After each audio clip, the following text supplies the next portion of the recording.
እኔ አሁን ከምንም በላይ የሚያሳዝነኝ የምታሳዝነኝ ኤፍራታ ነች። አሁን በ84 በሚለቀቀው የሐረግ ድራማ ናታም አዲስ ጓደኛ ይዟል። እንዲሁም ደግሞ ቤዛም አንድ አዲስ ጓደኛ ይዛለች። ከዚህ በኋላ ይሄ ሁሉም ዋጋ ከፈለችው ኤፍራታ የናታ ነበረ። ናታን በውሸት ቅንብር አቀናብሮ እስር ቤት ለማስገባት ወይም ደግሞ እድሜ ልኩን ለማሳቀቅ ሲሞክር በፌክ እንደሞተ አድርጎ አይተናል። ሁሉም ነገር ያፌት ያደረገው ይህ ሁሉም የናታ ስትል እንግዲህ ዋጋ ከፍላለች። አሁንም መጨረሻ ሰዓት ደርሳለች። ከዚህ በኋላ የእውነት ያፌትን አሸንፋ ያለችውን እቅድ ሁሉም ድርጅቱን በራሷ አስደርጋ ወይም ደግሞ ወደ ናታ እንዲመለስ ቤታቸውም ለማስመለስ ይህ ሁሉም ጥረት አድርጋለች። ከዚህ በኋላ ይሄ ነገር ከተስተካከለ እንዲህ ነው ማነው ናታ ይቀበላት ይሆን ወይ? አሁን እንዳየነው ከሆነ ወደ አዲሷ ያው ሽርጉድ እያለ ነው። ሌላ ለመተዋወቅ ገና እናትየው ደግሞ ስራ ልትፈልግለት ነው። ከዛ ምርጥ ዘመድ ምርጥ ቤተሰብ ሊሆን ነው። ከዛ ልጅ ደግሞ ፍቅር ሊይዘው ነው። ምን ትላላችሁ? ደግሞ እንገናኛላችሁ ትላንትና ደውላ እንዳየነው ከሆነ እሺ። ከዚህ በኋላስ ቤዛም እንዳያችሁት ትላንትና አንድ የሆነ ነገር አሁን ይዛለች እሷም ማለት ነው። ስለዚህ ወደ ቤት ድረስ መጥቷል። ከዚህ በኋላም ለመገናኘት እንዳየነው ከሆነ እቅድ አለው። ቤቱ ከሄደ በኋላ ራሱ አርፎ አልተቀመጠም።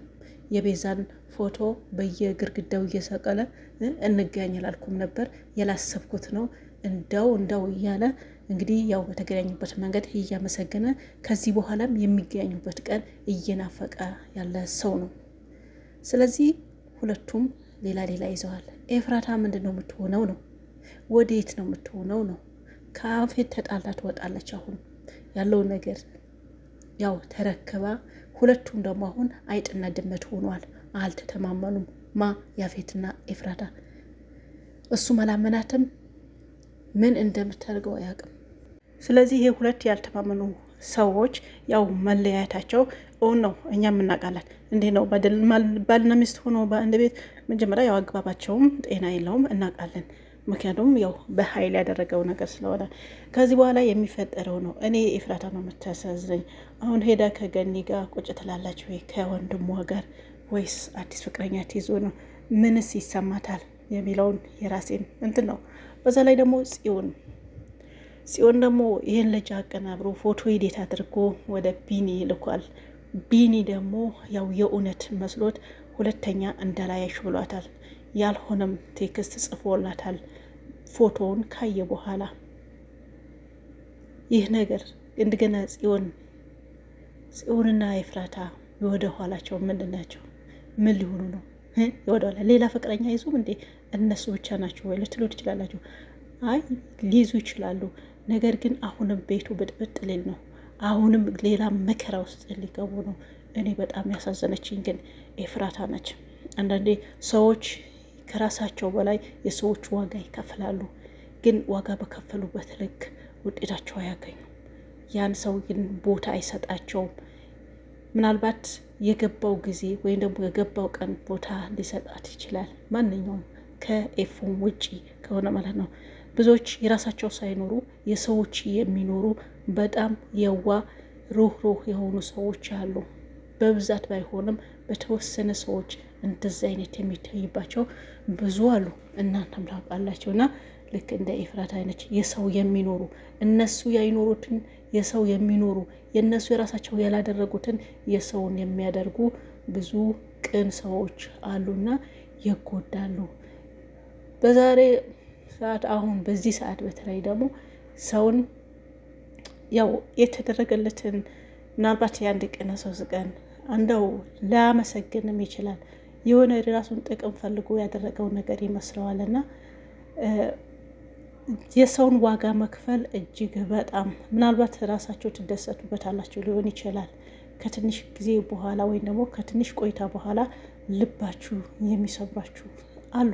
እነዛ ሰዎች ናቸው አካባቢያቸው የነበሩ የእነሱ ብዙ ዋጋ የከፈላችሁ ሰዎች ከደቂቃዎች በኋላ ወይም ከተወሰነ ጊዜያት በኋላ እናንተ ልብ ይሰብራሉ። እንደዚህ አይነት ሰዎች በጣም ብዙ አሉ፣ እንደ እፉዬ አይነቶቹ ማለት ነው። አዎ አሉ የምር እንዳፌተኞቹ ተንኮለኛው ጉርበተኞች ደግሞ በሰው ላይ የሚጫወቱ ጉልበተኞችም እንደዛው አሉ።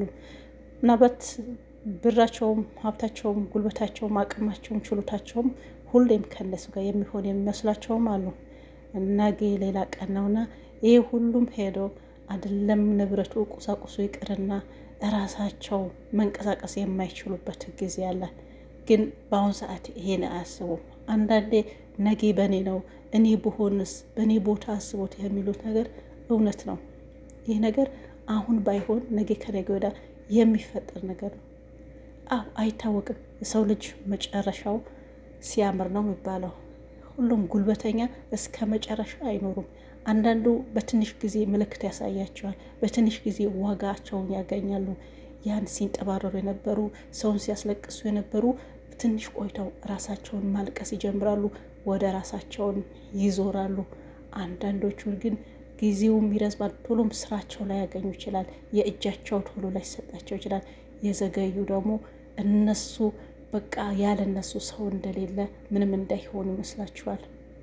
ስለዚህ እንደዚህ መዓተኛ ጉልበተኛ ሰዎችን ከዚህ ምድር ያጥፋልን ነው ምለው እኔ። ሁሉም እኩል ነው። አንድ ሰው ቢኖረውም ባይኖረውም ከዛ ሰው ምንም የሚበልጥ ነገር የለም። ምናልባት የሚበልጠው ሀብት በቁስ ምናምን ሊሆን ይችላል። ሌላ በሰውነት ወይ ቀጭን ወይ ወፍራም ሊሆን ይችላል። ሌላ ምንም የተለየ እኩል ነው ያለው መሌለው ሰው። ሁለት እጅ አለው፣ ሁለት አይን የዛም ሰው አለው፣ ሁለት ጆሮ የዛም ሰው አለው። ሁሉም እኩል ስለሆነ ማለት ነው በቁሳዊ ነገር ይበልጠዋል። በዚህ ደግሞ ሊያሳንሰዋል አይችልም። በዚህ ደግሞ ሊኮንንበት አይችልም። ነገ ሌላ ቀን ነውና እንደዚህ አይነት የሚያስቡ ብዙም የሉም፣ ግን ብታስቡ የተሻለ ነው። ስለዚህ ጉልበተኞቹም ሁሌም ጉልበታቸው ከእናንተ አይኖርም እና ሰውን በጉልበታችሁ አትግፉ፣ ነገ ትጋፋላችሁ።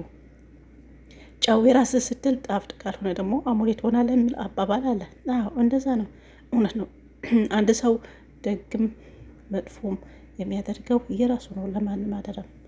ደግ ካደረገ ነገ እሱም ደግ ይገጥመዋል፣ መጥፎም ከሆነ ነገ እሱም መጥፎ ይገጥመዋልና መቼም መጥፎ ሲሰራ ኑሮ ነገ ደግ ይገጥመዋል ማለት ይሄ ዘበት ነው። ስለዚህ ሁሉም በሰፈረው ቁና ይሰፍረዋልና ለራሳችሁ ስትሉ መልካም ሆኑ፣ ጉልበተኛ ትሆኑ ለማለት ያህል ነው።